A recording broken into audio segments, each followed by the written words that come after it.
రాయలసీమ అభివృద్ధిపై ముఖ్యమంత్రి చంద్రబాబు విసిరిన సవాల్ను వైఎస్ఆర్సీపీ రాష్ట్ర ప్రధాన కార్యదర్శి మాజీ ఎంపీ అనంత వెంకట్రామరెడ్డి స్వీకరించారు.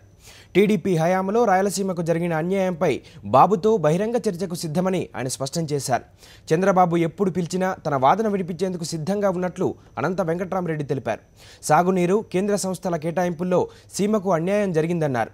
చంద్రబాబు విధానాల వల్లే సీమ ఉనికికే ప్రమాదం ఏర్పడిందని ఆయన ధ్వజమెత్తారు. రాయలసీమ మంత్రులు, ఎమ్మెల్యేలు అన్యాయంపై ప్రశ్నించడం లేదని ఆరోపించారు.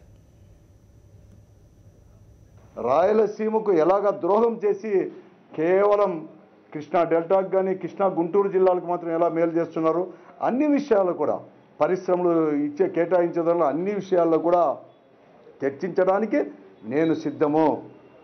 దీన్ని ముఖ్యమంత్రి గారిని చెప్తున్న సవాళ్ళను మేము స్వీకరిస్తున్నాం. ఈ రాయలసీమ జిల్లాలో భూములు పరిశ్రమలకు పనికిరావా అని చెప్పి మేము అడుగుతున్నాం.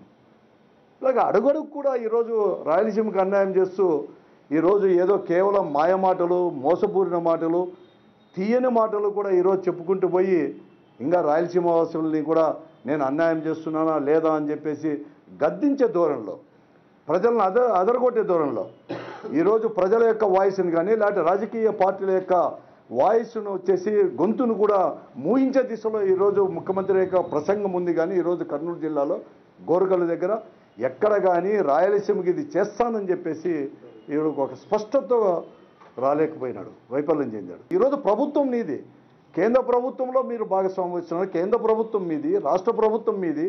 ఎవరు అడ్డుకుంటున్నారో నీకు బాగా తెలుసు.